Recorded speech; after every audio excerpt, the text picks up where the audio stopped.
Acceleration due to gravity आज की topic है,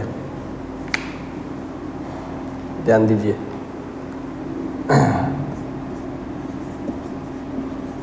एक्सेलरेशन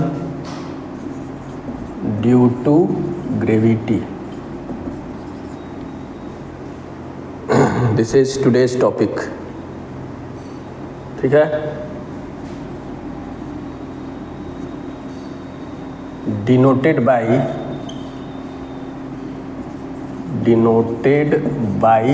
g,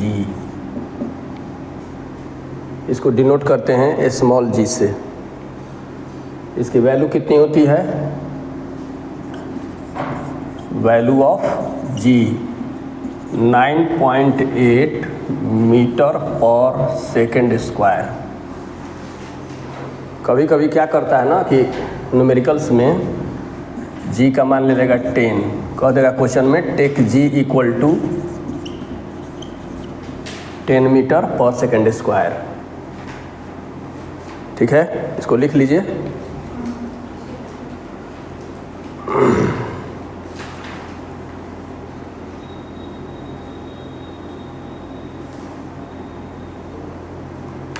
लिख ली। अब देखिए, अब इसका डिफिनीशन क्या है। एक्सेलरेशन ड्यू टू ग्रेविटी जो है ये काम करता है, ये तब हम लिखते हैं, सबसे पहले it is applied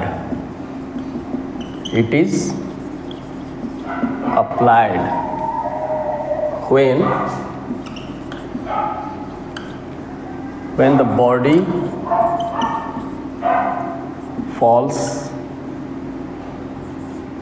the body falls freely from the height। जब कोई चीज़ ऊपर से नीचे गिरता है तब वहाँ ये अप्लाई होगा, या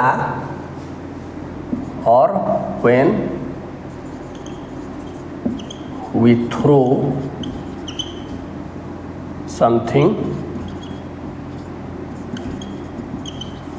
upward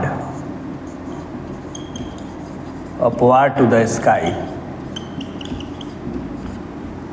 तभी जो है ये आपका काम करेगा। It is applied when the body falls freely from the height. चाहे जब कोई चीज़ हम नीचे से ऊपर फेंकते हैं, जैसे फुटबॉल को मार देते हैं ऊपर आसमान की ओर, तो वहाँ भी एक्सेलरेशन ड्यू टू ग्रेविटी काम करेगा। हो गया?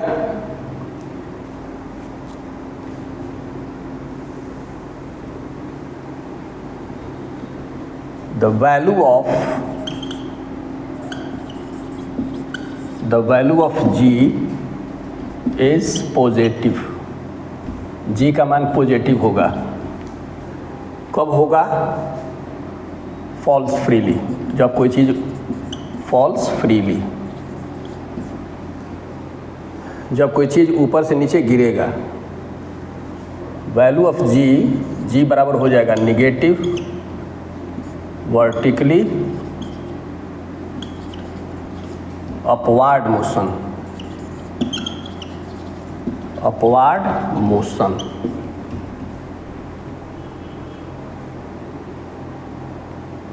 लिख लिए। इसका डिफिनीशन लिखिए। तो हो गया इसका definition.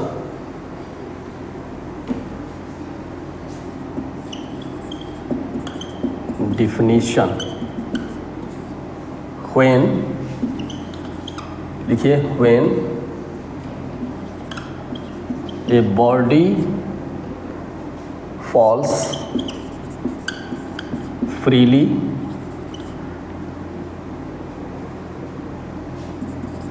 the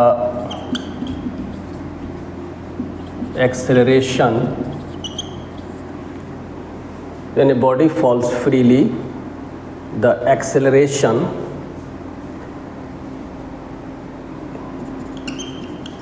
in the body due to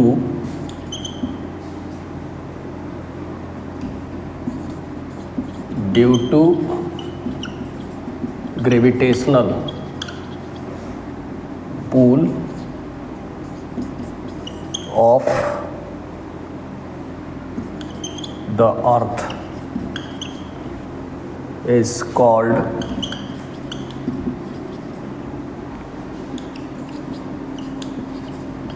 acceleration due to gravity. When a body falls freely, the acceleration in the body due to gravitational pull of the earth is called acceleration due to gravity, यानी कि g. ठीक है, उतार लीजिए। अब इसमें एक और इम्पोर्टेंट चीज़ है, वो क्या है?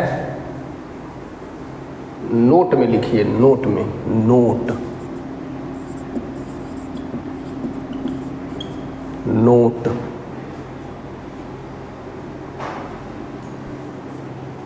नोट में लिखिए first,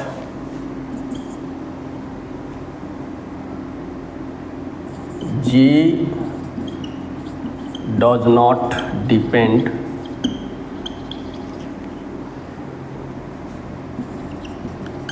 on the mass of the body,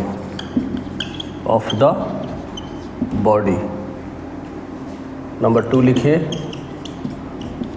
all the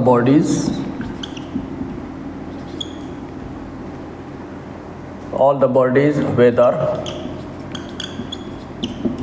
it is heavy माने भारी हो और light,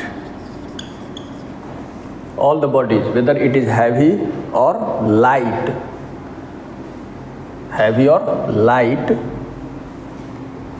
falls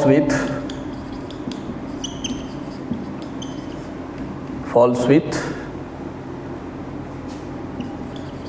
the same acceleration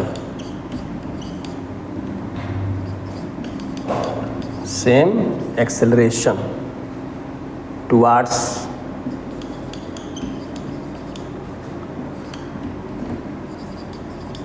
earth surface. इतना उतारिए।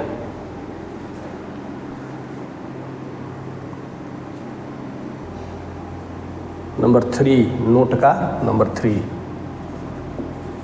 अरे यार चल नहीं रहा है ये। नंबर 3 में लिखिए, इफ ए बॉडी, दिखाई दे रहा है ना? If a body falls freely under gravity, its value increase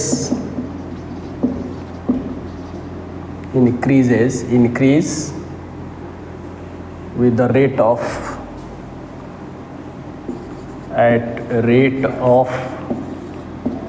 9.8 meter per second square and decreases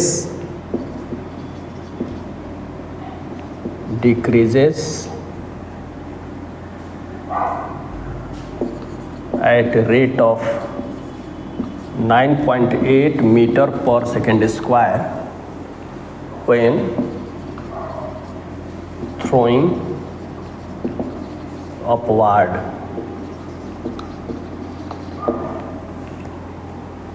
ठीक है, लिख लिए?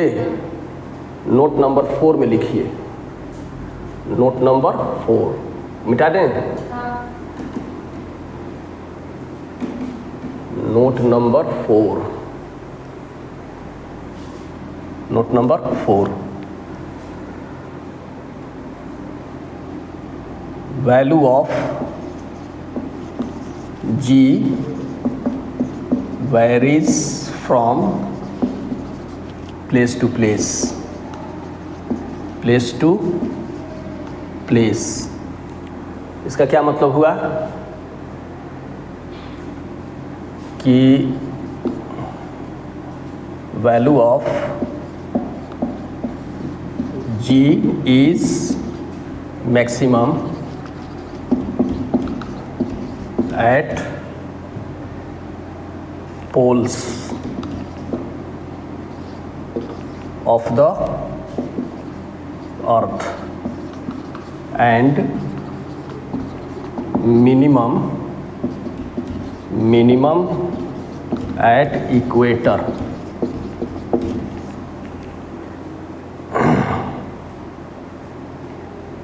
Value of G is maximum at poles of the earth and minimum at equator. B में लिख लीजिए, the value of G, the value of G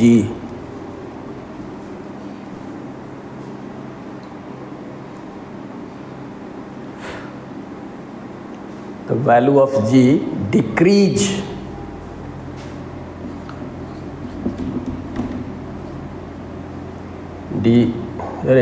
DCREA decrease with height. जैसे जैसे ऊंचाई बढ़ेगी G का मान कम होगा एंड ऑल्सो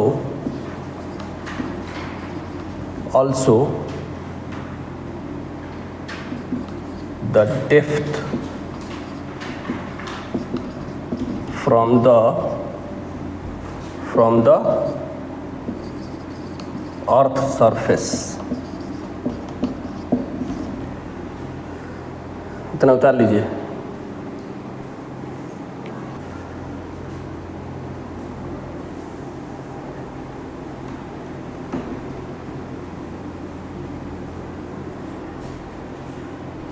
ये देखिए, ऑलवेज रिमेंबर,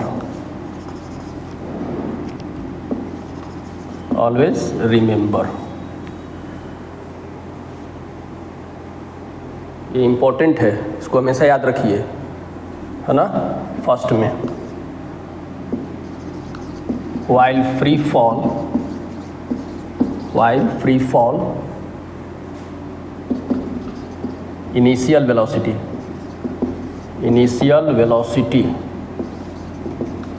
माने कि u होगा 0 metre per second. Number 2,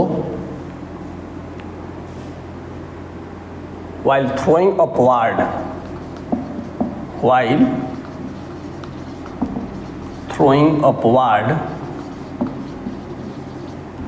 final velocity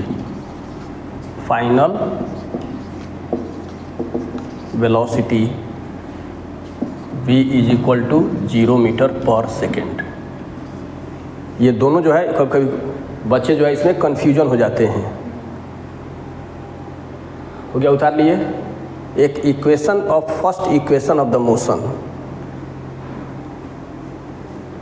ठीक है, उसी को बोलते हैं लीनियर इक्वेशन. ध्यान दीजिए,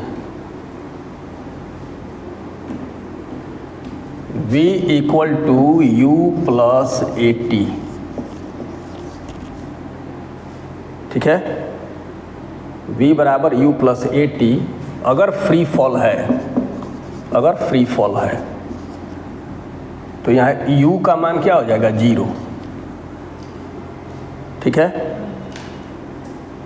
फ्री फॉल है तो u का मान 0 और v is equal to u plus AT में अगर थ्रोइंग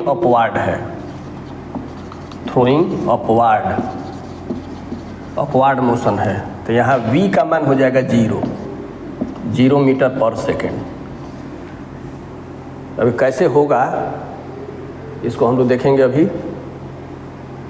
ये सब आ रहा है ना समझ में? अभी तक कोई दिक्कत? चलिए,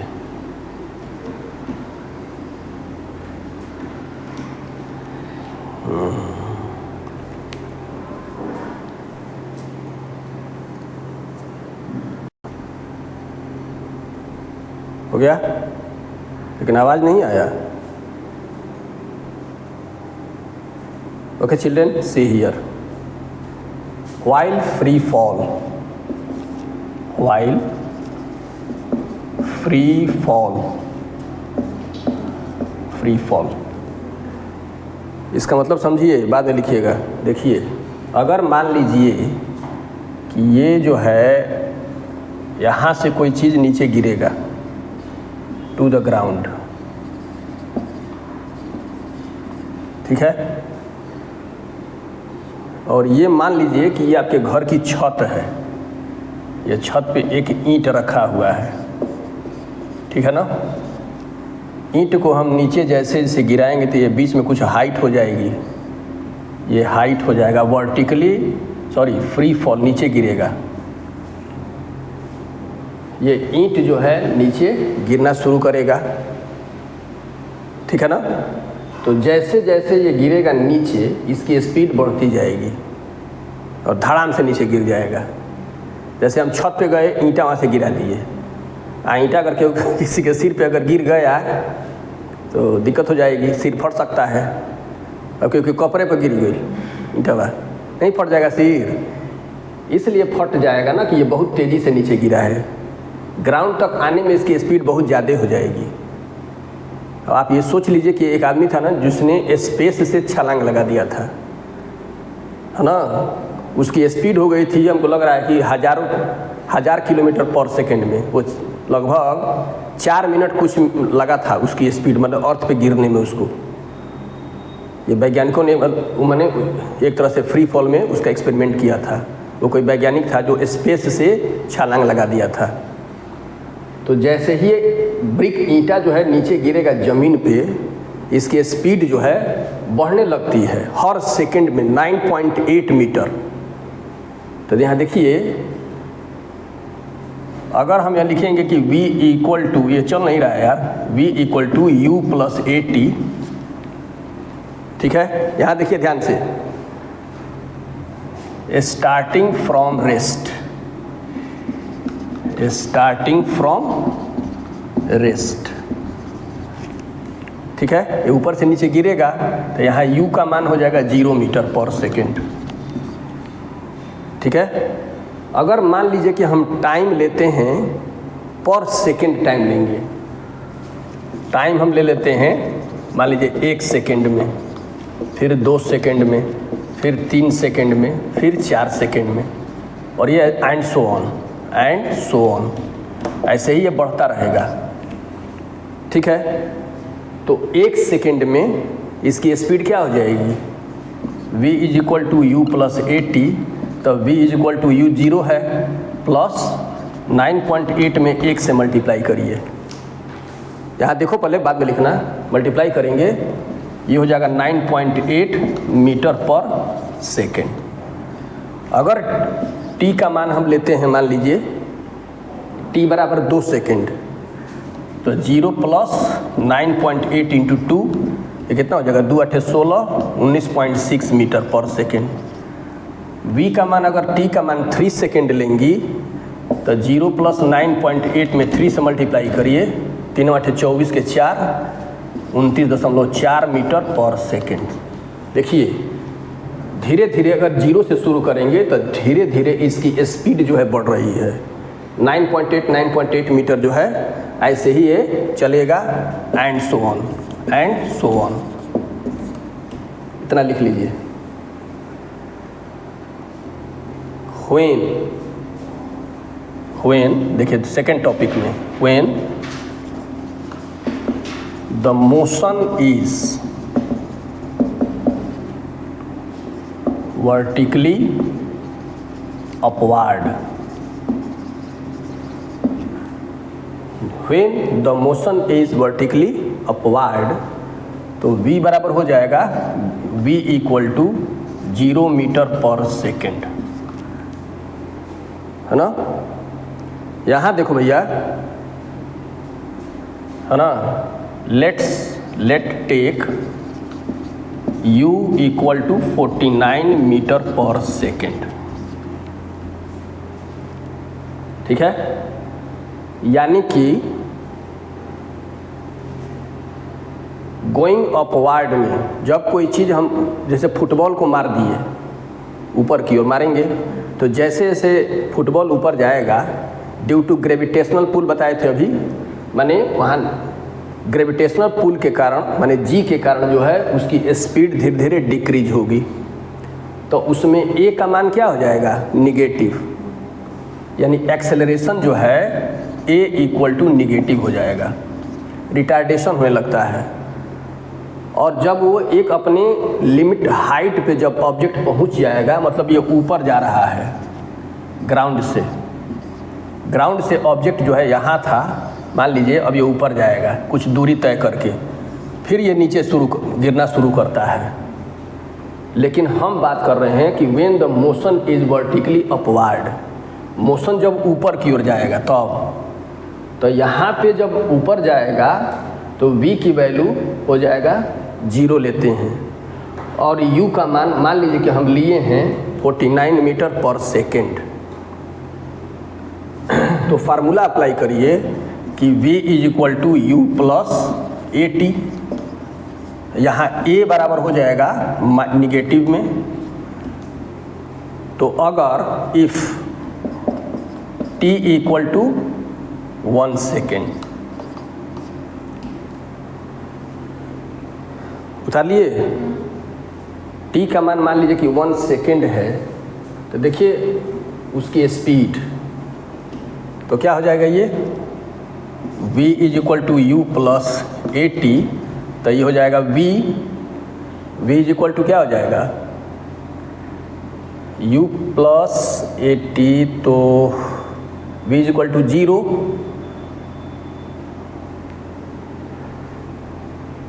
चलिए हो गया, ओके करिए।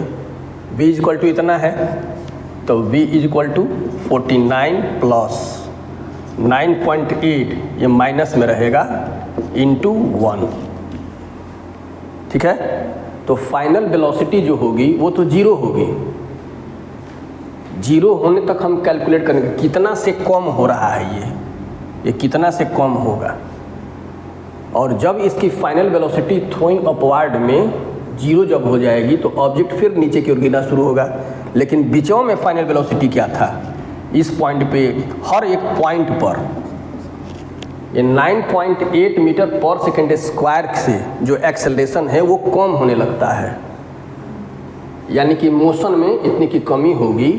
तो देखिए, अगर इनिशियल वेलोसिटी ये था 49, तो 49 माइनस 9.8 माइनस करेंगी तो कितना हो जाएगा, ये 49 में से माइनस करिए 9.8, ये 2, ये हो जाएगा 10 में से 8 गया 2, 18 में से 9 गया 9, 39।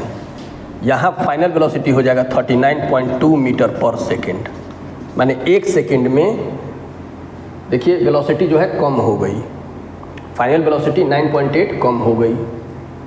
अगर आप t का मान उतार ली हो, अब t का मान लीजिए कि ले लीजिए 2 मीटर, t का मान 2 सेकेंड ले लीजिए,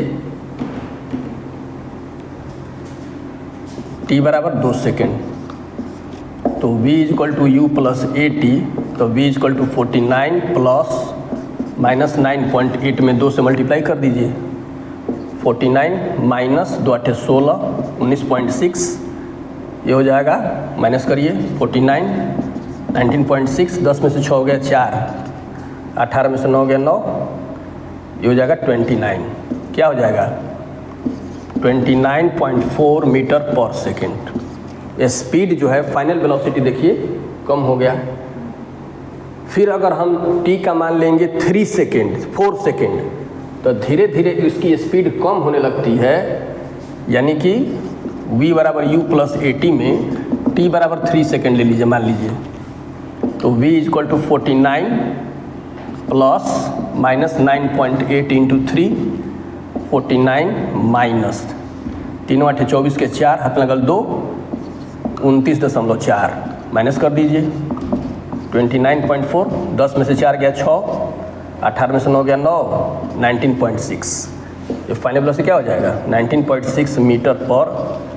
धीरे धीरे उसकी फाइनल वेलोसिटी 0 होने तक हम कैलकुलेट करते रहते हैं। 4 सेकेंड में क्या हो जाएगा, उतार लिए।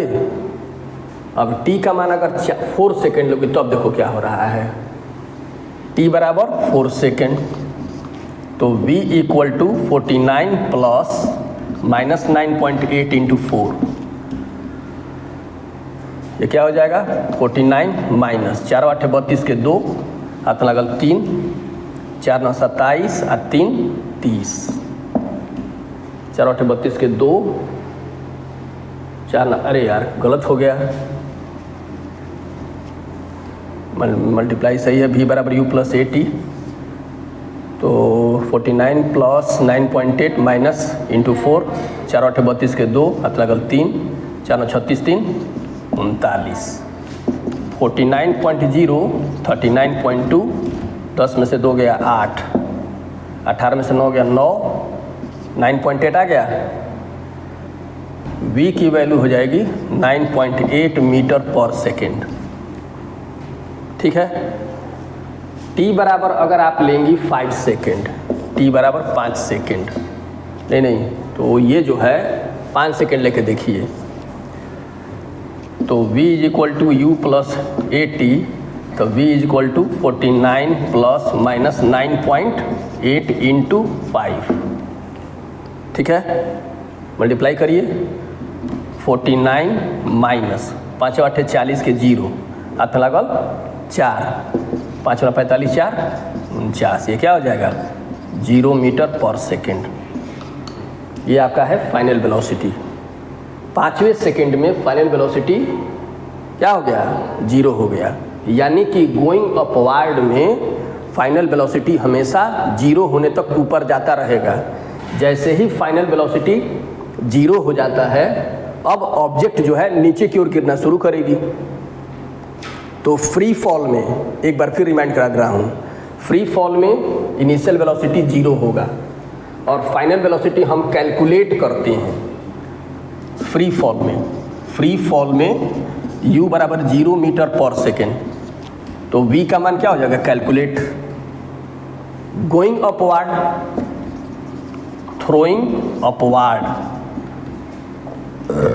थ्रोइंग अपवार्ड में फाइनल वेलोसिटी यानी कि v का मान 0 मीटर पर सेकेंड, u का मान दिया रहता है, यानी हमको गिवन रहेगा। अच्छा है, क्वेश्चन में क्या करते हैं, न्यूमेरिकल्स में हम इसको कैलकुलेट करते हैं। Is that clear? तो प्यारे बच्चों, आज के लिए इस वीडियो में इतना ही, बाकी हम नए टॉपिक के साथ मिलेंगे, तब तक रनिंग ओके, तब till then all of you enjoy, do study well, मेहनत करिए, आगे बढ़िए। Thank you so much, good night.